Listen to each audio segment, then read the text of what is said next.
저는 뭐 적어보다 보니까 한 13가지 정도가 적었는데, 글쎄요, 이제 얼마나 이걸 설명드릴 수 있을지 모르겠습니다. 시간이 되는 데까지 한번 말씀을 드려볼게요.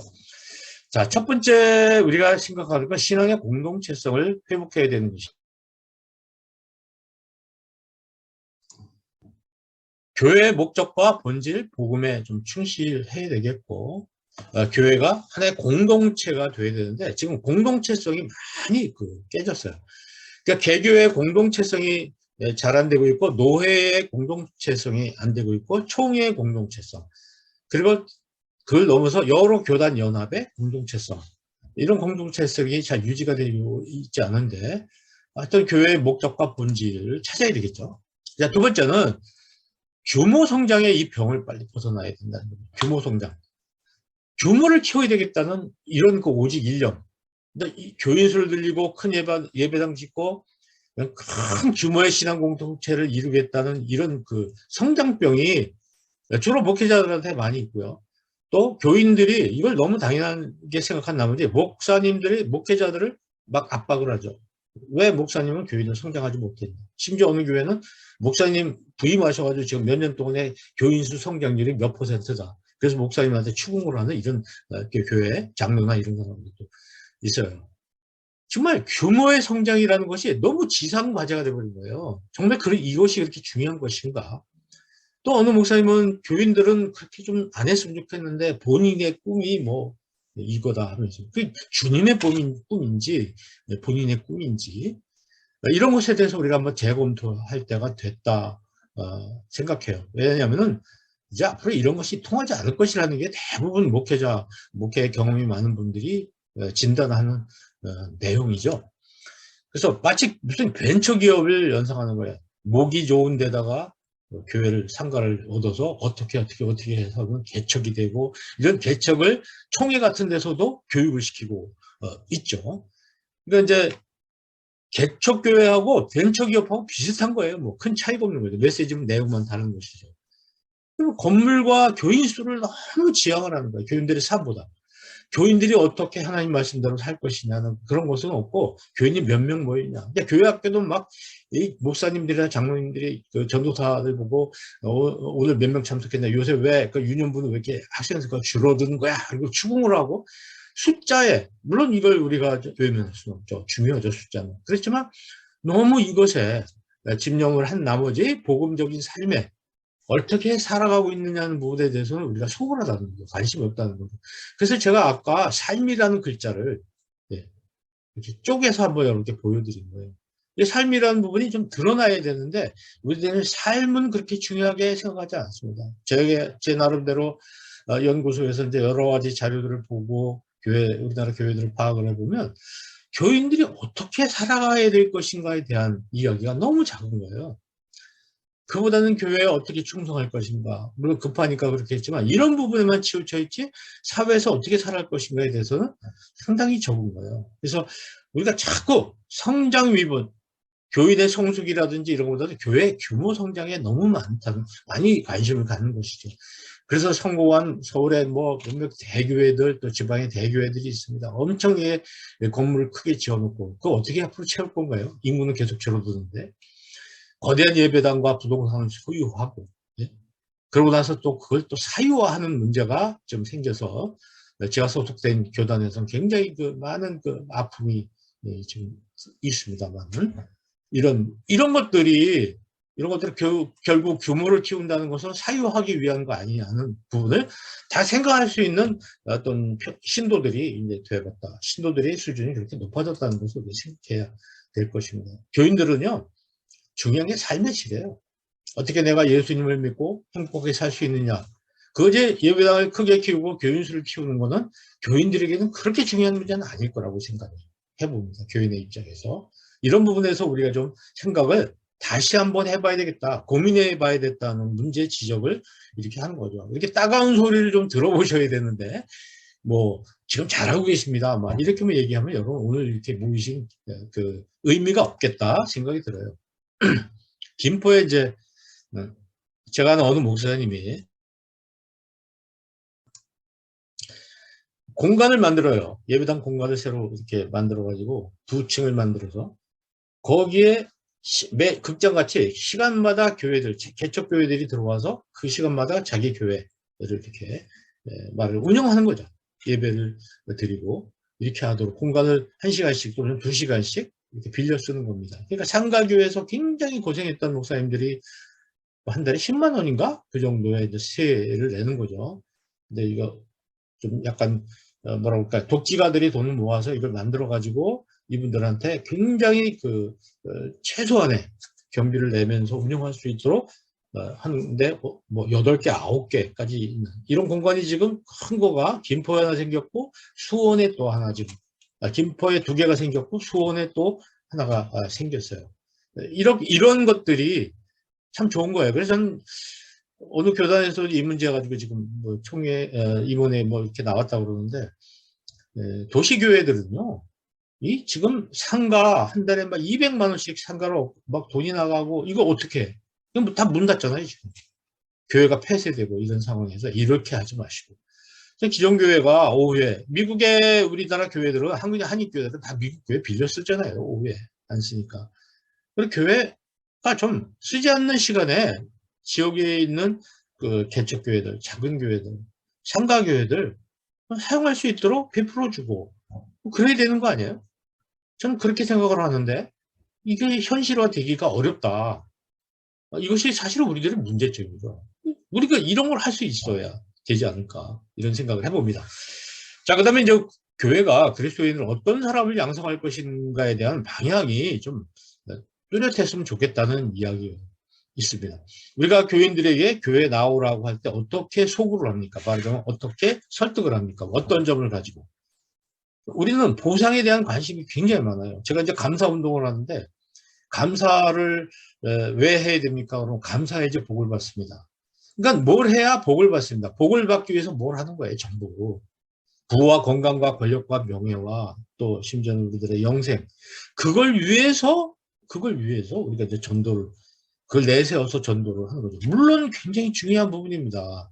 근데 왜 이런 부분을 얘기를 안 하는 거죠? 우리가 어떻게 살 것인가의 삶에 대한 고민, 그리고 더 나아가서는 예수님의 가르침대로 살기 위해서 예수님을 믿어야 되는, 또 교회에 나와야 되는 이런 부분을 언급하지 않습니다. 그리고 예수를 믿으면 우리가 상당히 불편한 점이 많고 사는데 힘들지만 그러나 우리는 더 큰 것을 얻을 수 있다. 이런 걸 해야 되는데 거의 단순하게 예수님 믿으면 부자가 될 수 있고 건강해질 수 있고 출세할 수 있고 이런 걸 내세운단 말이에요. 그러니까 이분들이 교회 생활을 하는데 장로가 돼도 끝까지 자기 복 받기 위해서 교회 나오는 거예요.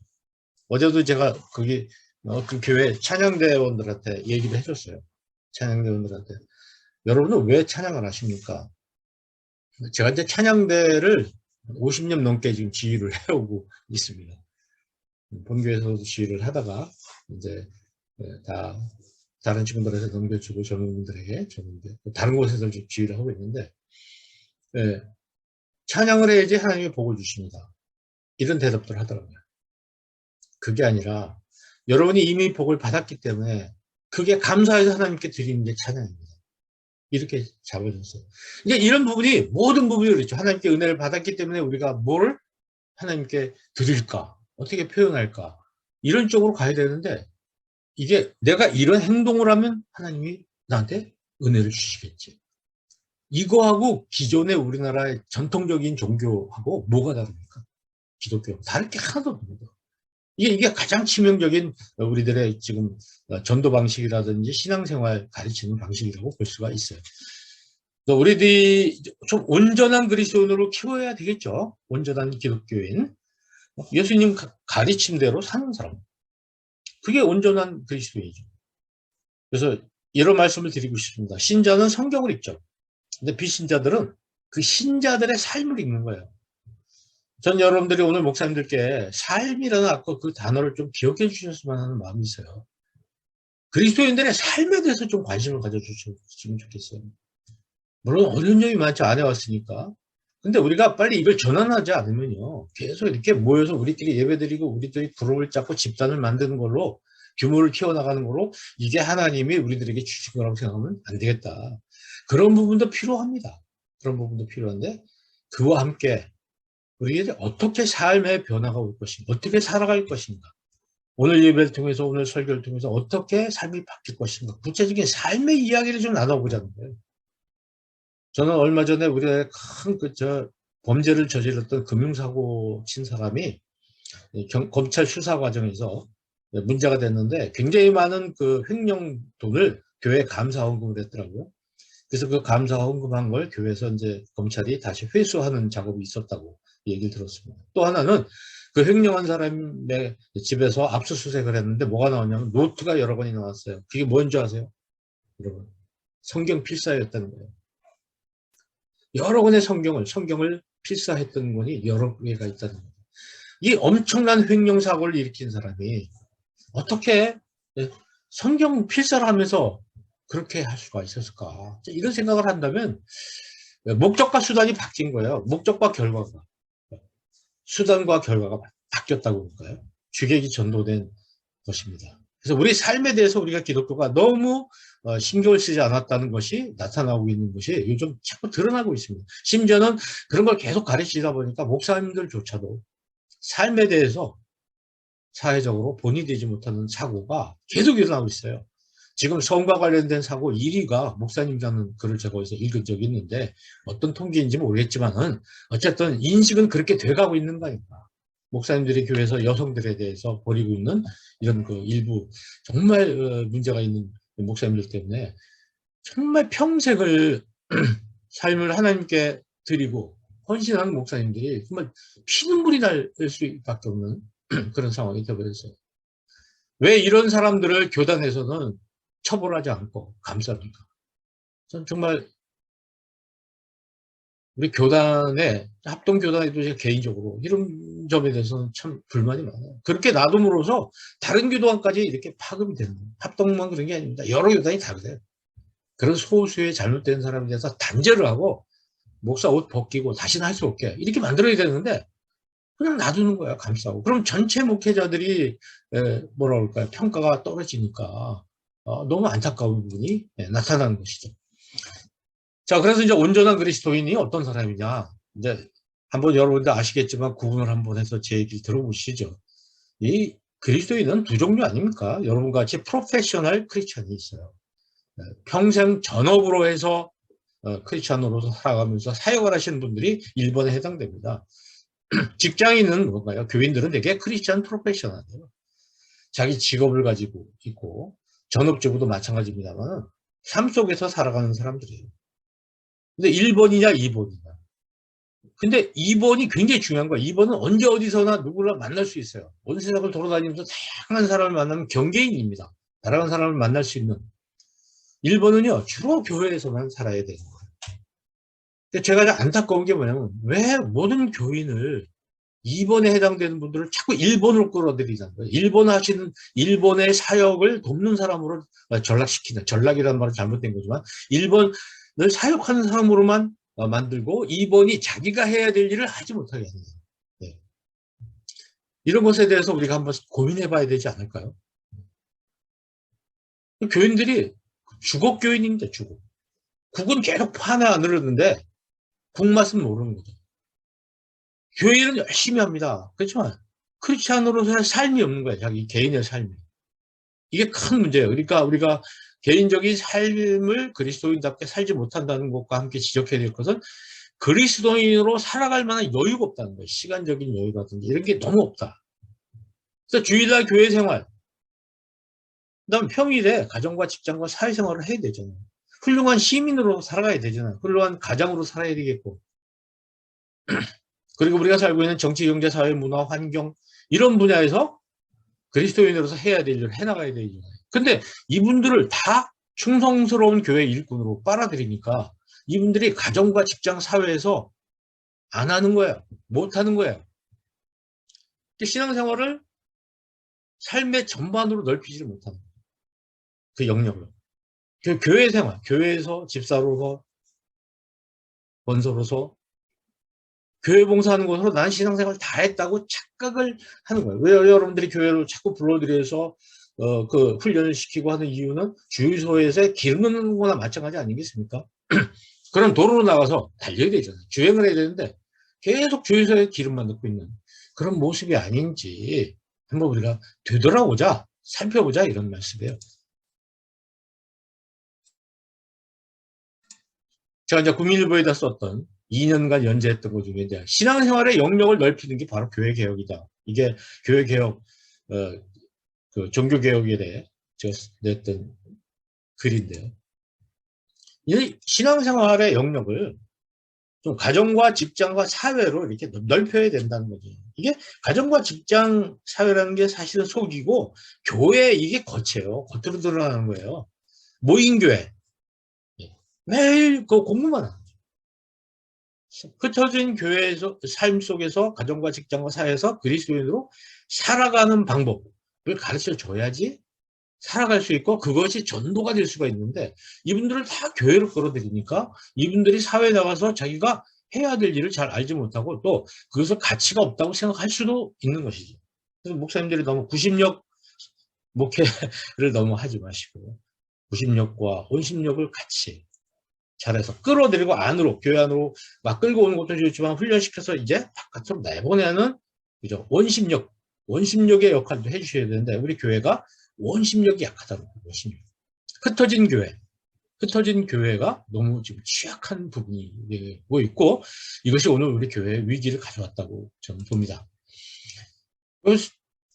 목회자 없이는 아무것도 할 수 없는 교회를 자꾸 만들어내는 목회자 의존형 하나님과 소통하고 스스로 이웃들과 소통하고 삶의 문제를 스스로 해결해 나갈 수 있는 그런 그리스도인이 되도록 성숙이 됐다면 그다음부터 자기 혼자 이렇게 신앙생활을 잘 해나가도록 해야 됩니다. 그리고 그런 분들은 이제 새로운 아직 신앙이 어린 사람들 돌보는 일을 해줘야 되는데 도대체 교회의 장로라든가 권사라든가 교회생활 오래 한 사람도 자기 문제를 자기가 해결하지 못하고 이걸 목회자한테 꼭 상의를 하고 목회자한테 짐을 주고 이런 사람들이 너무 많은 거예요. 그건 한편으로 보면 이렇게 오해할 수 있습니다. 목회자들이 항상 교인들이 의존할 수밖에 없는 사람으로 키웠던가 그렇죠?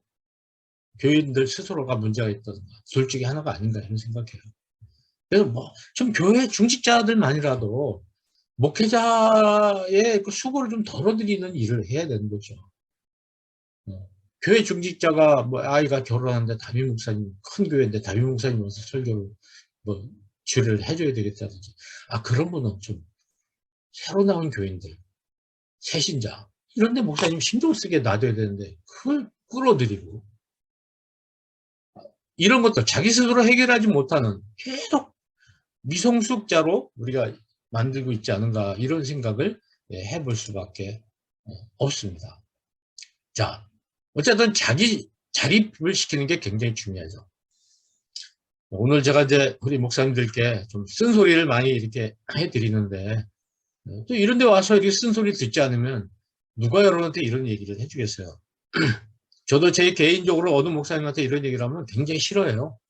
듣고 싶어 하지 않습니다. 왜냐면 훈련이 안 돼 있어요. 남의 말을 듣는. 그런 조언을 듣는 훈련이 안 되는 거예요. 목사님들끼리 얘기를 서로 주고받아도 부담이 없는데 목사님이 아닌 사람부터 이런 얘기를 듣는 것에 대해서는 자존심도 허락하지 않고 좀 그런 부분이 있는 것 같습니다. 그래서 이런 부분에 대해서 우리가 좀 여러분의 마음의 문을 여시고 같이 들어주시면 좋겠고 잘 들어주시니까 고맙고요. 그래서 이제 이런 문제를 한번 고민을 해보자는 것이지 이건 잘못됐다 제가 판단하는 건 아닙니다. 제가 이제 여러분께 제안 드리는 것 중에 하나가 이게 정말 고질적인 문제예요. 목사님들 얼마나 설교에 부담 많으세요? 일주일에 5번은 하실 거 아니에요? 1년이면 250번 아닙니까? 10년이면 2500회예요. 이게 충전이 가능합니까? 이거 불가능한 거예요. 설교에 문제가 발생합니다. 지금 설교에 문제가 발생해가지고 굉장히 그 시끄러운 교회들이 많이 있어요. 목사님들의 설교와 다른 목사님 설교하고 비슷하다 그래서 문제가 되는 경우도 많이 있고요. 이건 굉장한 무리예요. 이걸 누가 조정을 해줘야 되는데 아무도 이 말을 꺼내지 못하는 거죠. 큰 교회는 여유가 있으니까 뭐 부목사들 돌아가면서 새벽기도회 시키고 뭐 이러면 설교에 대한 주일 설교만 담임 목사님 하고 뭐 그럴 수도 있겠죠. 그러나 그렇지 못한 작은 교회에서는 정말 힘든 거예요.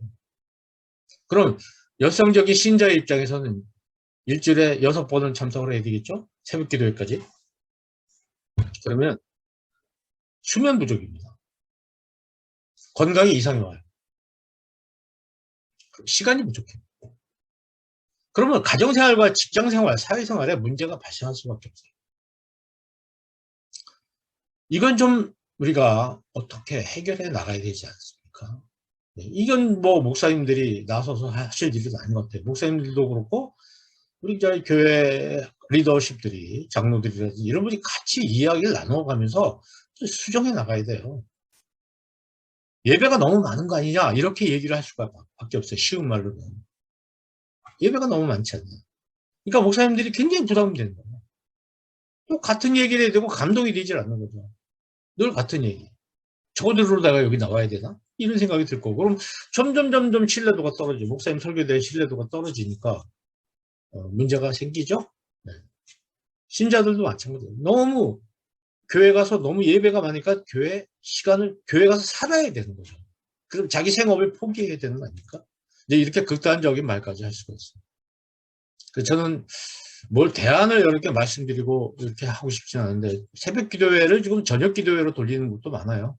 자기 직장 근처에 교회들이 직장에서 일하고 나오면서 들려서 정리하고 기도하고 교회에서 기도하고 집에 가도록 뭐 이런 방식을 한다든가, 뭔가 이제 목회적인 차원에서 이제 신학대학이 이런 거에 대한 대안을 마련해야 된다. 시대가 변함에 따라서 도시에 있는 교회는 도시교회로서 또 가능한 부분이 있잖아요. 저기 코엑스에 있는 서울 코엑스 옆에 있는 교회는 저녁 기도회를 합니다. 직장생활 마치고 하루 일과가 끝나면 지하철 타기 전에 그 교회, 코엑스 옆에 있는 교회에 와서 예배 드리고 자기 혼자 기도회하고 그러고 갑니다. 직장인들이 새벽 기도회 못 가니까 그렇게 한다든지, 뭔가 좀 현실적이고 그런 방법을 우리가 좀 찾아 나가야 될 거고, 목사님들도 이 설교를 줄이기 위해서 굉장히 노력하셔야 돼요.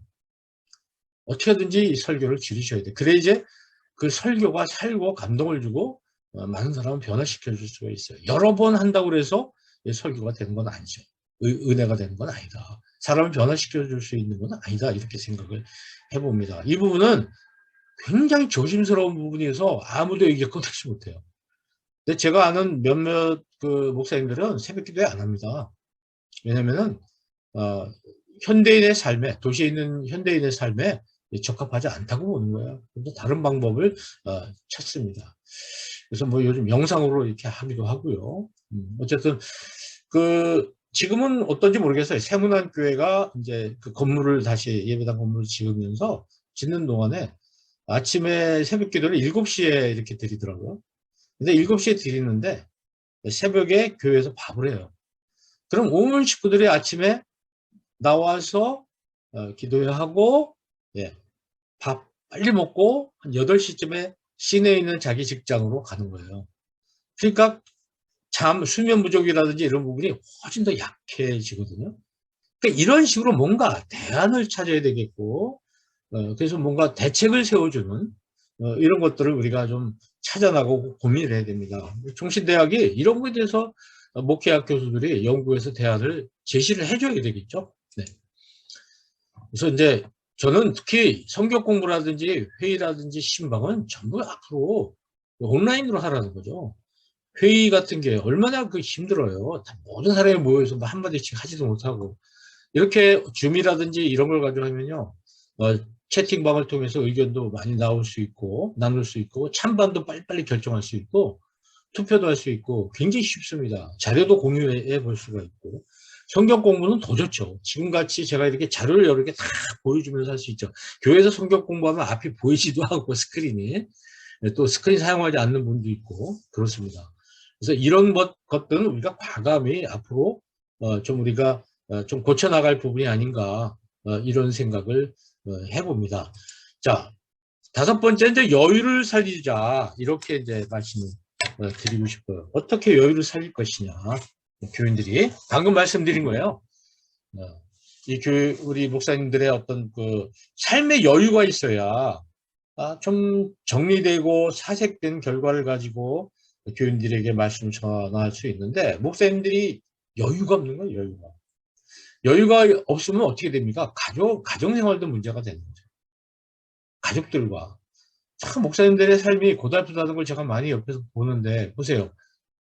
주일날 아이들이 쉬는 날은 목사님 바빠요. 목사님 만나기도 어려워요. 자녀들이.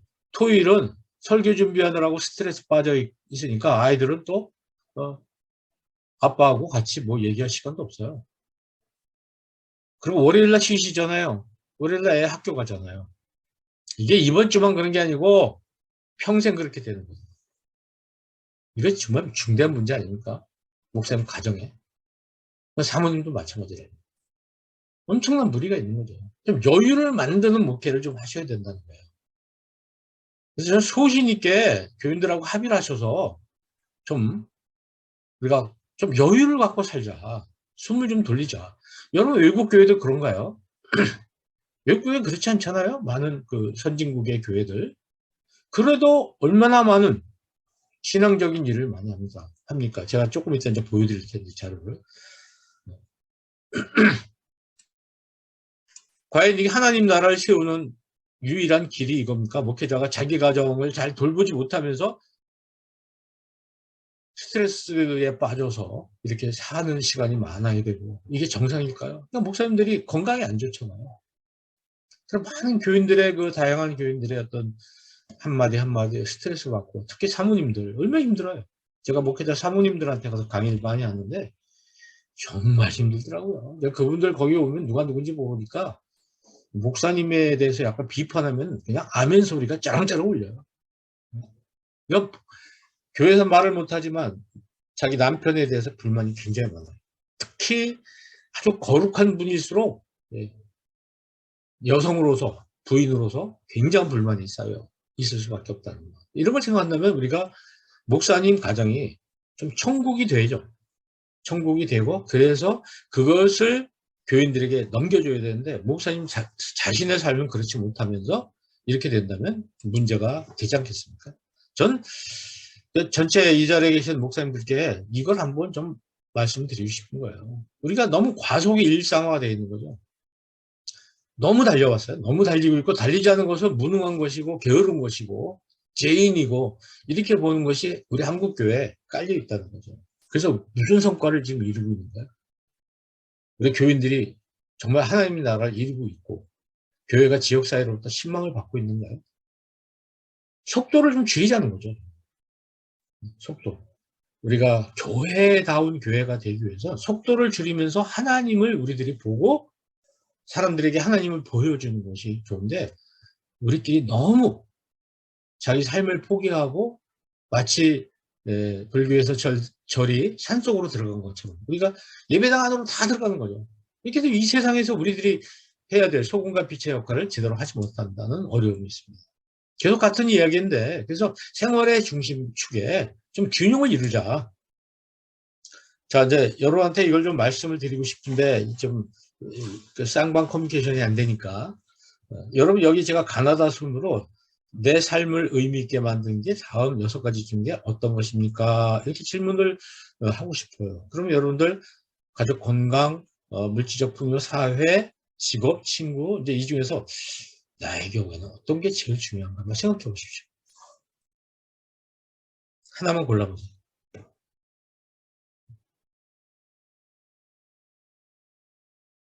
자, 여기 하나 빠진 게 신앙입니다. 원래 질문에는 있는데 제가 빠뜨렸는데 자 굉장히 재밌어요. 이게 그리스도인들을 대상으로 한 건 아니고 일반인 대상으로 한 조사예요. 영국의 기관이 우리나라 사람들 대상, 전 세계를 대상으로 했는데 보십시오. 가족이 1위예요. 가족이 1위. 여러 나라들이. 그다음에 직업이고요. 물질적 풍요, 친구, 건강 이렇게 돼 있어요. 여러분의 생각하고 얼마나 다른가 한번 생각해 보시기 바랍니다. 여러분 교인들에게 이걸 보여드리고 이런 조사를 하면 어떤 게 나올까? 보세요. 밑에 자료들은요. 가족, 직업, 친구, 건강이 1위, 2위, 3위를 차지하잖아요. 1위는 거의 공통적으로 가족이 차지하고 있습니다. 한국 사람들은요. 1위가 물질적 풍요예요. 2위가 건강이고 3위가 가족이에요. 1위가 물질적 풍요입니다. 그럼 물질적 풍요, 돈이죠, 돈. 돈이 어떤 정도로 다른 나라들은 분포되어 있나 보실까요? 좀 보세요. 거의 대부분이 가족이 1위예요. 물질적 풍요가 2위인 나라들이 있어요. 근데 이 조사 대상 나라에서 물질적 풍요가 1위를 차지한 건 우리나라밖에 없어요. 그렇죠?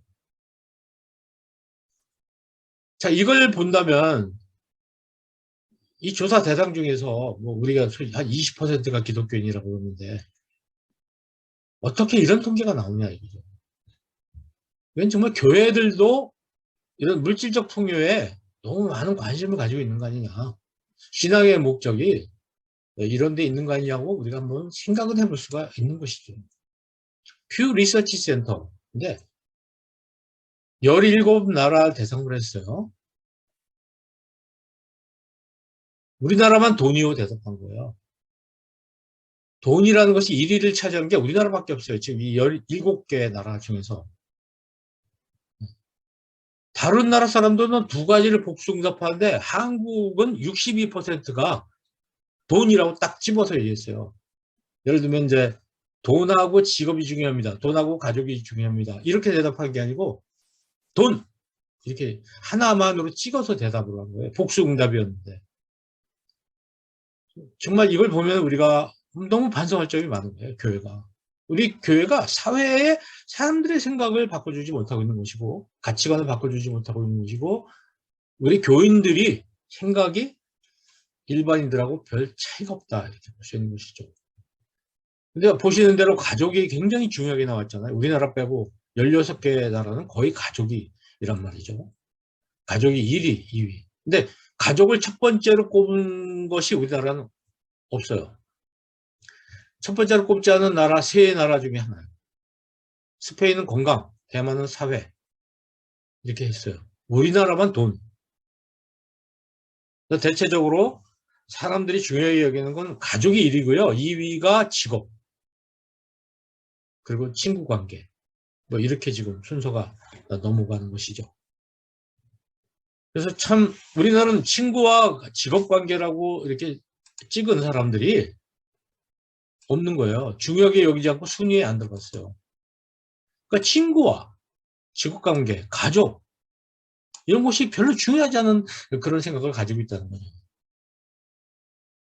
이것이 저는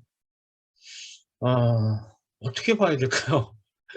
다른 나라하고 똑같아야지 우리나라가 좋은 나라냐. 근데 기독교적인 가치관을 놓고 봤을 때 이건 대단히 심각한 문제가 아닌가. 목사님들이 한번 토론해 보시면 좋을 것 같아요. 이 자료를 가지고.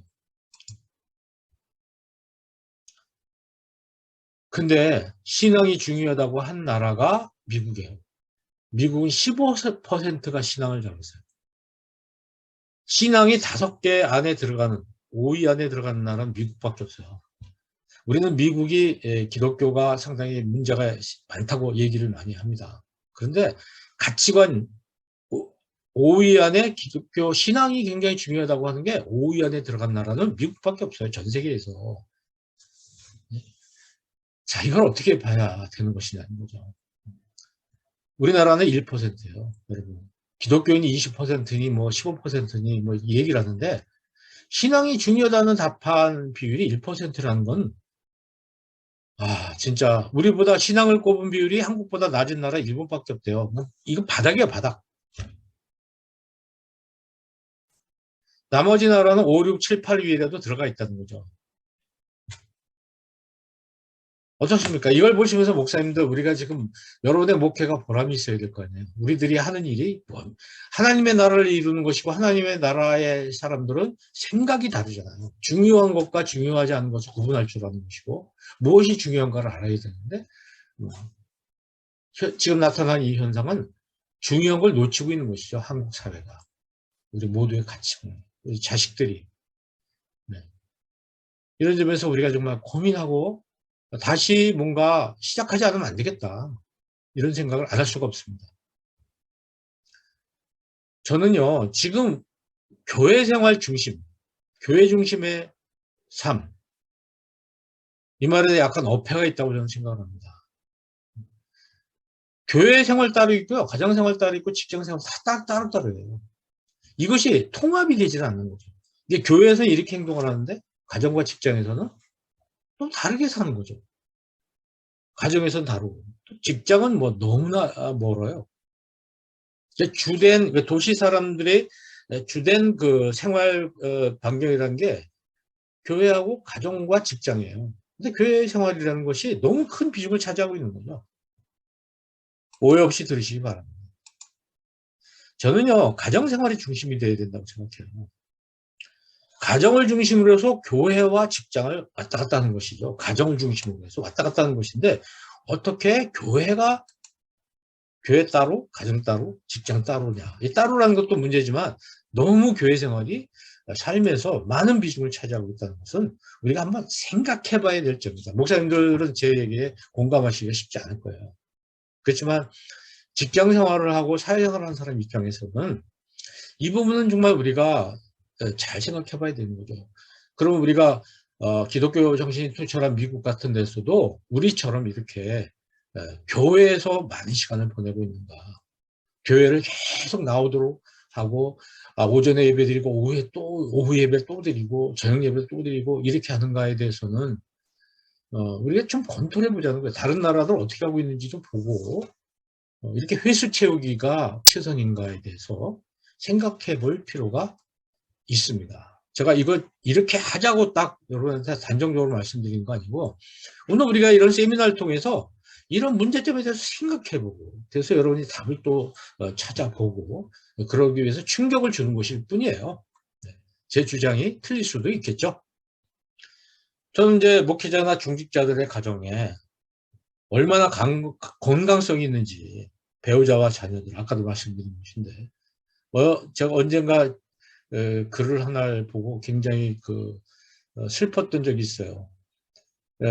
정말 자녀가 열심히 노력을 하고 교회에서 봉사도 많이 하고 아이들이 중고등부 열심히 나가고 청년 열심히 하고 자 그래서 이제 그 아빠도 열심히 하고 그래서 아빠가 장로가 됐어요. 그 장로가 쓴 수기를 제가 어디서 읽어본 적이 있는데 그 장로가 장로 이제 안수를 임직을 받고 며칠 후에 큰 아들이 얘기를 하더라고요. 아빠 장로 되신 거 축하해요. 열심히 애쓰셨는데 이제 장로 되셨네요. 저 이제 교회 안 나가도 되죠. 이렇게 얘기하더라는 겁니다. 그때 정말 하늘이 무너지는 것 같았다 이런 얘기를 하는 거예요. 아버지 장로가 되기 위해서 아이가 교회를 열심히 나가지고 봉사했다는 그 결과인 거죠. 그러니까 가정이 제대로 돌봐지지 않았던 상황이라는 거죠. 저는 우리가 가정을 좀 중시했으면 좋겠어요. 교회가 가정을 중심으로 가정을 센터로 해야 되는데 교회가 센터가 되버린 거죠. 그럼 가정이 엉망이 되는 거죠. 그러니까 목사님들의 가정이 이런 부분에서 좀 어려운 문제가 생길 수 있고 중직자들의 가정이 그럴 수 있고 주로 교회 일을 많이 하시고 이런 분들의 가정은 제대로 돌보지 않는 거예요. 그러니까 자녀들 불만이 많고요. 특히 부인들의 불만이 굉장히 많을 수 있습니다. 우리 집은 건강하다 이렇게 자신 있게 말할 수 있는 분이 많지 않겠죠. 첫째는 가족들이 함께 할 수 있는 시간적 여유를 좀 이렇게 우리가 존중할 필요가 있는 거예요. 그 예배도 한 달에 한 번 정도는 가족 세대 통합 예배도 좀 드리고요. 또 가정 예배, 가족끼리 가정 예배를 드리면 굉장히 좋을 것 같죠. 근데 청소년들이 그 가정 예배에 대한 뭐랄까 인상은 어떤지 아세요? 굉장히 좋잖아요. 아주 그냥 숨이 탁탁 막히는 그런 상황이죠. 그러니까 가족이 함께 할 수 있는 그런 프로그램을 만들어 주셔야 돼요. 어른들이 하는 이렇게 예배 순서가 아니라 가족이 함께 하면서 하나님의 은혜를 서로 나눌 수 있는. 저도 시도를 많이 해봤습니다. 저도 저희가 아이들 키울 때 가정 예배라는 타이틀을 쓰지 않고요. 이제 같이 먹으면서 신앙에 대한 이야기를 나누고, 그리고 아빠가 너 위해서 기도해 줄까? 물어보고 원한다면 기도해 주고. 아침에 아이가 일어나기 전에 자고 있을 때 그래서 이마에 손 얹고 아이를 위해서 기도해 주고. 그렇게 하면 되지 않나요?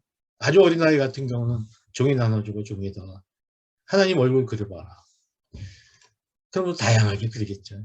왜 이렇게 그러는지 설명 듣고 같이 나누고 그리고 고구마 쪄서 먹고 그러면 되는 거 아닌가?